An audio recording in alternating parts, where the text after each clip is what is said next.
Will have been എവിടെയാണ് ഉപയോഗിക്കുക? Real ലൈഫിൽ വരുമ്പോൾ നമ്മൾ ഏതൊക്കെ സിറ്റുവേഷൻസിലാണ് വിൽ ഹാവ് ബീൻ ഉപയോഗിക്കാറുള്ളത്? ഏത് ടെൻസിലാണ് വരിക? വിശദമായി നോക്കാം. വിൽ ഹാവ് ബീൻ ഫ്യൂച്ചറിൽ നമ്മൾ കണ്ടിന്യൂസ് ആയിട്ട് ചെയ്തുകൊണ്ടിരിക്കാൻ പോകുന്ന അല്ലെങ്കിൽ കണ്ടിന്യൂസ് ആയിട്ട് ചെയ്യാൻ പോകുന്ന ഒരു പ്രവൃത്തിയെക്കുറിച്ച് പറയുമ്പോഴാണ് ഉപയോഗിക്കാറുള്ളത്. ഫ്യൂച്ചർ പെർഫെക്റ്റ് കണ്ടിന്യൂസ് ടെൻസിൽ. പേരുകേട്ട് ഞെട്ടണ്ട, നമ്മൾ പറയാറില്ലേ 5 ദിവസത്തേക്ക് ഞങ്ങൾ യാത്രയിലായിരിക്കും, അല്ലെങ്കിൽ 4 മണി മുതൽ ഞാൻ കളിച്ചുകൊണ്ടിരിക്കുകയായിരിക്കും, നാളെ മുതൽ അവൾ പഠിക്കുകയായിരിക്കും എന്നൊക്കെ.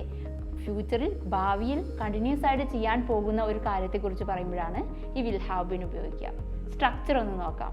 Subject plus will have been plus വെർബിൻ്റെ ING ഫോം. ടൈം മെൻഷൻ ചെയ്യാൻ വേണ്ടി സിൻസ് അല്ലെങ്കിൽ ഫോർ. നമുക്കറിയാം മുഴുവൻ സമയവും പറയുമ്പോഴാണ് ഫോർ ഉപയോഗിക്കുക. അതല്ല സ്റ്റാർട്ടിംഗ് ടൈം മാത്രം, മുതൽ എന്നാണ് സിൻസിൻ്റെ അർത്ഥം വരിക. സ്റ്റാർട്ടിംഗ് ടൈം മാത്രം പറയുമ്പോൾ സിൻസ് ഉപയോഗിക്കുന്നു. ഒരു എക്സാമ്പിൾ പറഞ്ഞു നോക്കാം. ഞാൻ നാളെ മുതൽ പഠിച്ചുകൊണ്ടിരിക്കുകയായിരിക്കും. I will have been studying since tomorrow. 5 മാസത്തേക്ക് അവർ യാത്ര ചെയ്തുകൊണ്ടിരിക്കുകയായിരിക്കും. They will have been travelling for 5 months. Clear ആണല്ലേ?